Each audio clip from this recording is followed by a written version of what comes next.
ایک دو اور چھوٹے سے مسئلے ہیں سورہ حمد کے بارے میں جو عرض کرنے ہیں۔ ایک تو یہ کہ یہ سبع من المثانی ہے، اس کی بات تقریباً تھوڑی بہت عرض کر دی ہوئی ہے، لیکن آخر میں پھر ایک دفعہ کہتے ہیں کہ اس میں 7 جوڑے ہیں جو بیان ہوئے ہیں،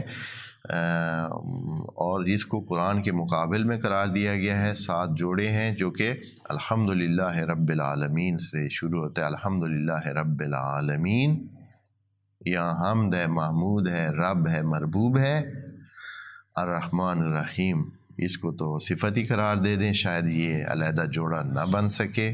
2 جوڑے پہلے اس میں ہو گئے، مالک یوم الدین، مالک ہے اور یوم الدین ہے، تیسرا جوڑا ہو گیا۔ آگے ایاک نعبد و ایاک نستعین، یہ 2 جوڑے ہیں۔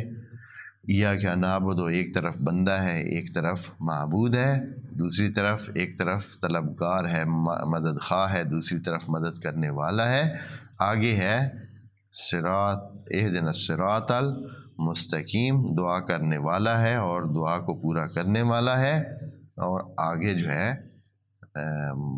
یہ کتنے ہو گئے جی؟ ہاں جی 6 ہو گئے، اور آخر جنت اور جہنم والے لوگ جو کہ 2 کا ایک جوڑا بنتا ہے، اور ان کا جو مالک ہے، مالک یوم الدین۔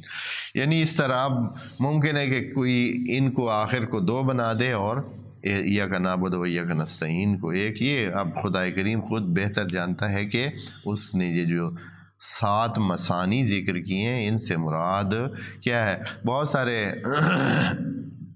مفسرین نے اس کو سادہ انداز میں اس کا حل یہ کیا ہے کہ سورت کی ٹوٹل جو ہے 6 آیتیں ہیں، اور 7ویں آیت بسم اللہ کو ملا کر انہوں نے کیا کیا ہے، 7 آیتیں ہیں تو یہ 7 مثانی بنا دیے۔ اللہ اللہ خیر صلی اللہ، بس آیتوں کو مثنا کا نام دے کر مسئلہ حل کر دیا ہے۔ اور جنہوں نے بسم اللہ کو حصہ نہیں بنایا ہے قرآن کا، اس کا سورہ حمد کا، انہوں نے کہا ہے کہ بسم اللہ علیحدہ ہے اور سورہ حمد الحمدللہ سے شروع، انہوں نے آخری 2 جو صراط الذین انعمت علیہم کو ایک، اور غیر المغضوب علیہم ولا الضالین کو اگلی آخری قرار دے کر ان کو 2 آیتیں بنا دیا ہے، اور اس طرح 7 آیتیں پوری کر دی ہیں۔ انہوں نے یہ راستہ اپنا لیا، اس طرح 7 مثانی انہوں نے پورے کر دیے ہیں۔